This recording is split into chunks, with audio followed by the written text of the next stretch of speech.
தமிழடியான் சொந்தங்கள் அனைவருக்கும் வணக்கம். இன்று மே மாதம் 6ஆம் திகதி தேர்தல் நாள். 7 வருடங்களுக்கு பிறகு இலங்கையிலே உள்ளூராட்சி சபை தேர்தல்கள் நடைபெறுகின்றன.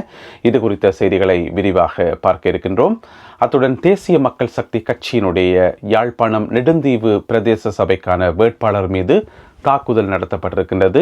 மற்றும் ஒரு உறுப்பினர் மீதும் தாக்குதல் நடத்தப்பட்டிருக்கின்றது. இது குறித்த செய்திகளை விரிவாக பார்க்க இருக்கின்றோம். அத்துடன் வவுனியாவில் களவெடுக்கப்பட்ட 80 லட்சம் ரூபாய் பெறுமதியான தங்க நகைகளை போலீசார் மீட்டிருக்கின்றார்கள். அது குறித்த செய்திகளையும் பார்க்க இருக்கின்றோம். சக மாணவனை வன்கொடுமைக்கு உள்ளாக்கிய சப்ரஹமுவ பல்கலைக்கழக மாணவர்கள் 11 பேருக்கு வகுப்பு தடை விதிக்கப்பட்டிருக்கிறது. இது குறித்த செய்திகளையும் பார்க்க இருக்கின்றோம். இந்த செய்திகள் உட்பட மேலும் சில செய்திகள் இன்றைய காணொலியில் காத்திருக்கின்றன. அத்துடன் ஒரு முக்கியமான கேலி சித்திரமும் இருக்கிறது. எல்லாவற்றையும் தொகுத்து இந்த காணொலியில் பார்க்க போகின்றோம். வாருங்கள் காணொலிக்குள் போகலாம். இன்று மே மாதம் 6ஆம் திகதி இலங்கையில் தேர்தல் நாள். உள்ளூராட்சி சபை தேர்தல்கள் இன்று நாடு முழுவதும் இடம்பெறுகின்றன. இன்றைக்கு பார்த்தீங்கன்னு சொன்னால் மொத்தமாக 13,759 வாக்களிப்பு நிலையங்களில் 13,759 வாக்களிப்பு நிலையங்களில் இந்த தேர்தல்கள் இடம்பெற இருக்கின்றன. இதில் மொத்தமாக வாக்களிக்க தகுதி பெற்ற வாக்காளர்களுடைய எண்ணிக்கை பார்த்தீங்கன்னு சொன்னால் 1,71,56,338 1,71,56,338 பேர் தகுதி பெற்றிருக்கின்றார்கள். எனவே இந்த காணொலியை பார்த்து கொண்டிருக்கக்கூடிய தகுதி பெற்ற நீங்கள் நேரத்துக்கே சென்று உங்களுடைய வாக்குகளை செலுத்தும்படி கேட்டுக்கொள்கின்றோம். ஏனென்று சொன்னால் இன்றைய நாளுக்கான காலநிலையை பொறுத்த வரைக்கும் மத்தியானத்துக்கு பிறகு மிக கடுமையான வெயிலாக இருக்கும் நாடு முழுவதும் பரவலாக. எனவே நீங்கள் வெள்ளனவே சென்று வாக்குகளை செலுத்திவிட்டு வருவது மிகவும் பாதுகாப்பானதாக இருக்கும். அதோட இன்றைய தேர்தலில் எப்படி வாக்களிக்கிறது என்றது சம்பந்தமாக நான் ஏற்கனவே ஒரு தனி காணொலி ஒன்று போட்டிருக்கிறேன். இதுக்கு முதல் போடப்பட்ட காணொலி அதில் விரிவாக விளக்கமாக சொல்லப்பட்டிருக்கிறது. இருந்தாலும் அதை சுருக்கமாக சொல்லணும்னு சொன்னால் ஒன்றுமே இல்லை. இந்த தேர்தலில் வாக்களிக்கிறது மிக மிக சுலபமானது. அதாவது ஜனாதிபதி தேர்தலையோ அல்லது பாராளுமன்ற தேர்தலையோ வாக்களிக்கிறத விடவும் மிகவும் இலகுவானது என்று சொன்னால், நீங்கள் வாக்களிப்பு நிலையத்துக்கு போன பிறகு உங்களுக்கு வாக்குச்சீட்டு தெரிவிலும் தானே, அதில் கட்சிகளினுடைய பெயர்களும் சுயேட்சை குழுக்களினுடைய பெயர்களும் இருக்கும். பக்கத்திலேயே அவர்களுக்கான சின்னமும் இருக்கும், சிம்போலும் இருக்கும். கிராஸ் போட்டுட்டு அந்த பேப்பரை மடித்து கொடுத்துட்டு வர வேண்டியதுதான். அவ்வளோதான். மிகவும் இலகுவானது வாக்களிக்கிறது. இதில் விருப்பு வாக்களிக்கிறது அல்லது பிடிச்ச வேட்பாளரை தெரிவு செய்து அவருக்கு வாக்களிக்கிறது, இந்த மாதிரி எந்த ஒரு விஷயமும் கிடையாது. நீங்கள் எந்த கட்சிக்கு வாக்களிக்க போறீங்களோ அல்லது எந்த சுயேட்சை குழுக்கு வாக்களிக்க போறீங்களோ அவர்களுடைய பேரை பார்த்து அதுக்கு நேரம் ஒரு கிராஸ் போட்டிங்கன்னா சரி, அவ்வளவுதான் வாக்களிக்கிற முறை. இது சம்பந்தமான மேலதிக விவரங்கள், மிக முக்கியமாக வாக்களிப்பு நிலையத்தில் செய்யக்கூடாத தவறுகள் அல்லது வாக்களிப்பு நிலையத்திலிருந்து 1/2 கிலோமீட்டர் தூரத்துக்குள்ள செய்யக்கூடாத தவறுகள் என்று சொல்லி நிறைய விஷயங்கள் இருக்குது. அதை அந்த முன்னைய காணொலியில போட்டிருக்கிறேன். எனவே அதை பார்க்காதவர்கள் அதையும் பார்த்தீங்கன்னு சொன்னா ஒரு முழுமையான விளக்கம் கிடைக்கும். இன்றைக்கு நடக்கிற இந்த தேர்தல் சம்பந்தமாக இன்னும் ஒரு முக்கியமான குறிப்பொன்று சொல்லணும். என்னென்னு சொன்னால், இது 7 வருடங்களுக்கு பிறகு நடக்குது. உண்மையிலேயே இந்த தேர்தல் முதலே நடந்திருக்கணும், போன அரசாங்கத்தினுடைய ஆட்சி காலத்திலேயே நடந்திருக்கணும்.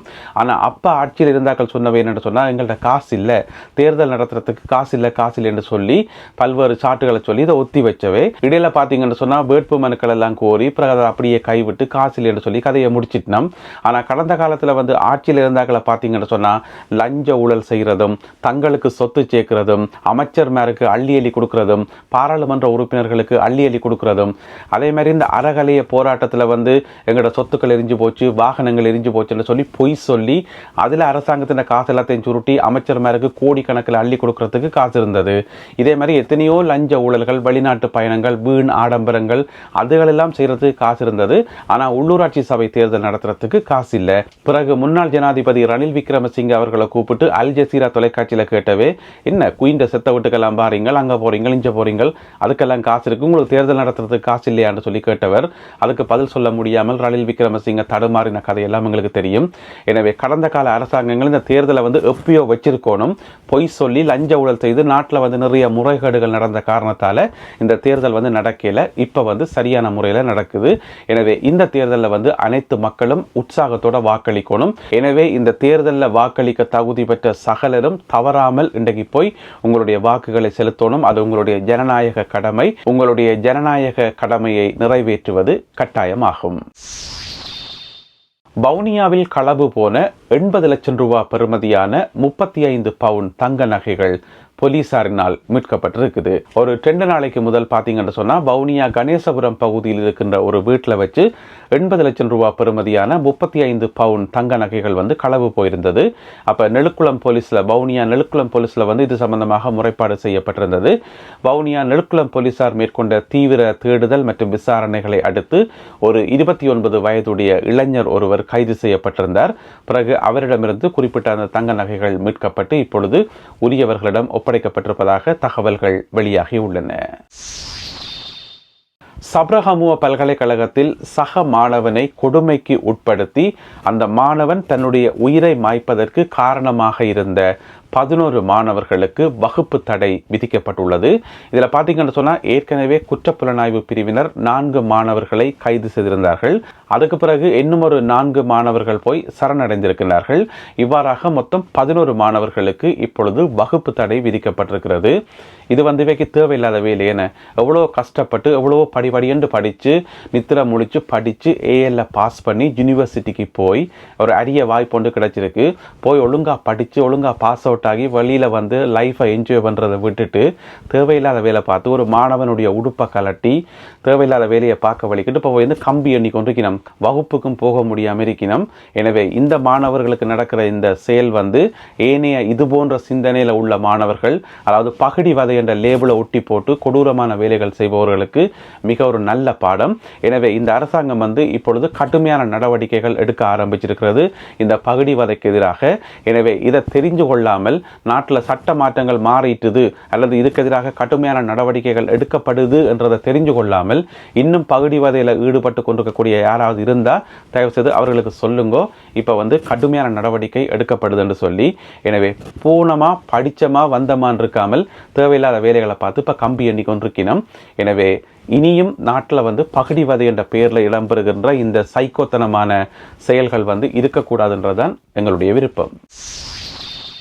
யாழ்ப்பாணம் நெடுந்தீவு பகுதியில் தேசிய மக்கள் சக்தி கட்சியைச் சேர்ந்த வேட்பாளர் ஒருவர் மீதும் இன்னும் ஒரு முக்கிய உறுப்பினர் மீதும் தாக்குதல் நடத்தப்பட்டிருக்கின்றது. நேற்றிரவு நெடுந்தீவு பகுதியில் அவர்கள் தேர்தல் பணியில் ஈடுபட்டுட்டு இரவு நேரத்தில் வீட்டுக்கு திரும்பி இருக்கணும்.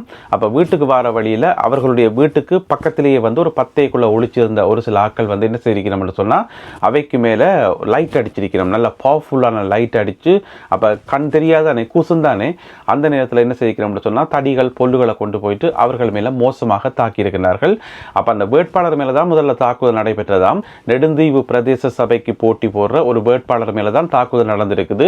அதில் தடுக்க போன இன்னும் ஒரு கட்சியினுடைய மூத்த உறுப்பினர் அவர் மேலேயும் பிறகு தாக்குதல் நடைபெற்று இப்பொழுது அவர்கள் மருத்துவமனையில் அனுமதிக்கப்பட்டிருக்கிறார்கள். இவ்வாறு தாக்குதலுக்கு உள்ளான தேசிய மக்கள் சக்தி கட்சியைச் சேர்ந்த வேட்பாளருடைய பேர் என்னென்று பார்த்தீங்கன்னு சொன்னா அமிர்த மந்திரன். இவ்வாறு தாக்குதலுக்கு உள்ளான தேசிய மக்கள் சக்தி கட்சியினுடைய வேட்பாளருடைய பேர் என்று பார்த்தீங்கன்னு சொன்னால் முருகேசு அமிர்த மந்திரன் என்று சொல்லப்படுகிறது. முருகேசு அமிர்த மந்திரன் என்று சொல்லி அதே வேளையில் அவரை காப்பாற்ற சென்ற மூத்த உறுப்பினர், கட்சியினுடைய மூத்த உறுப்பினர், அவருடைய பேர் கணபதி பிள்ளை என சொல்லப்படுகின்றது. இவர்கள் இருவர் மீதும் கொடூரமான தாக்குதல் நடத்தப்பட்டு இப்பொழுது அவர்கள் மருத்துவமனையில் சேர்ப்பிக்கப்பட்டிருக்கிறார்கள். இந்த தாக்குதலை நடத்தியவர்கள் இதுவரை அடையாளம் காணப்படவில்லை. போலீசார் இது சம்பந்தமான விசாரணைகளை ஆரம்பித்துள்ளார்கள். அடுத்ததாக இன்றைய கேலி சித்திர பகுதி. இன்றைக்கு அது கேலி சித்திரம் இல்லை, ஒரு சிந்தனை சித்திரம். மிக எளிமையாக மிக சாதாரணமாக இந்த ஒரு சித்திரம் வந்து வரையப்பட்டிருக்கிறது.